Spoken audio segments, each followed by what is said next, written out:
Hi, I'm Miss Joseph, and I'm going to read The First Blade of Sweetgrass, a Native American story. The First Blade of Sweetgrass, a Native American story. Story by Suzanne Greenlaw and Gabriel Frey. Illustrations by Nancy Baker. The First Blade of Sweetgrass. As Grandmother's blue truck crested the hill, Muscon saw the ocean for the first time that day. The water's surface sparkled in the sunlight. "Look, Ukomi, is this where we pick sweetgrass?" Muscon asked excitedly. "Yes, Muscon," Grandmother said. "Sweetgrass grows in the salt marsh where the river meets the ocean."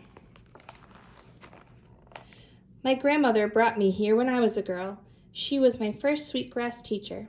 Every summer, I would help her pick sweetgrass to weave in her baskets.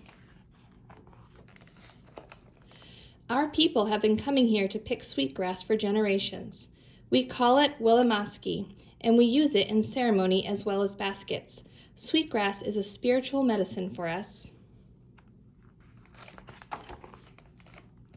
Walking into the marsh, Muscon saw the grass dance with the wind.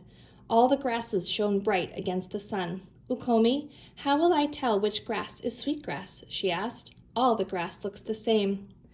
"I'll show you, Tuss," said Grandmother, "but then you must try to find it on your own while I pick enough sweetgrass for the baskets I will sell next summer." Grandmother stopped in the shade of a tree and put down their bag. "This is where we'll pick," she said. "It's important to remember that we never pick the first blade of sweetgrass we see. If we never pick the first blade, we will never pick the last one. We must make sure that there will be sweetgrass here for the next generation." "Come here, Tuss," Grandmother said. "Bend down and look at the grasses closely.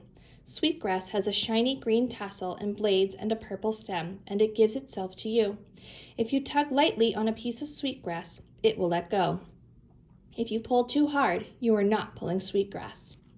"I see it, Ukomi," Muscon said confidently. "I know how to pick sweetgrass." Muscon got down on her knees and was enveloped by grass. She could see her grandmother's head through the tips of the tall grass. The air felt cooler close to the ground, and the thin whine of mosquitoes grew distant.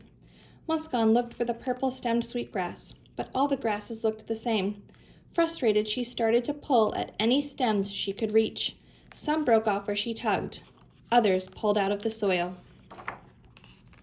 Muscon stood up with a handful of grass. "Ukomi, look at all the sweetgrass I picked," she said. Grandmother smiled.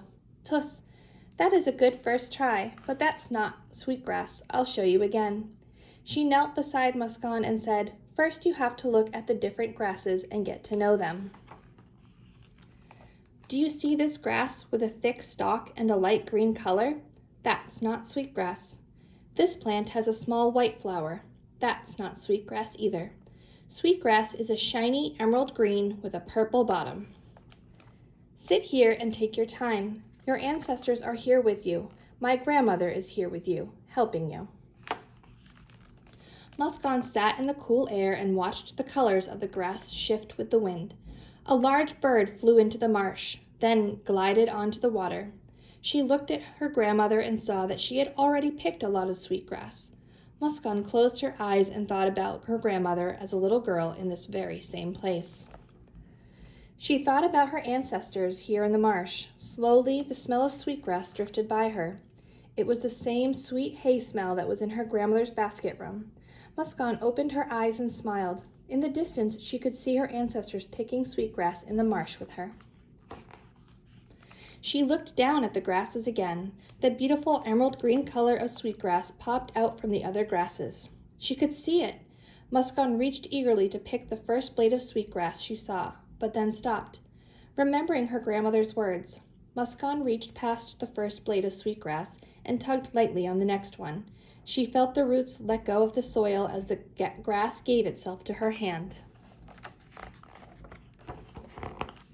"Look, Ukomi, I have sweetgrass," Muscon exclaimed. "Kulikist, Tuss, that's right," Grandmother said. "Next, I will teach you how to braid sweetgrass for baskets." Muscon picked white cat's paw of winds chased each other in darker fans of the blue bay. She was excited to get home and show her parents all the sweetgrass she had picked. Perhaps next summer she could teach her younger sister, Ella Mossett, how to pick sweetgrass. The end.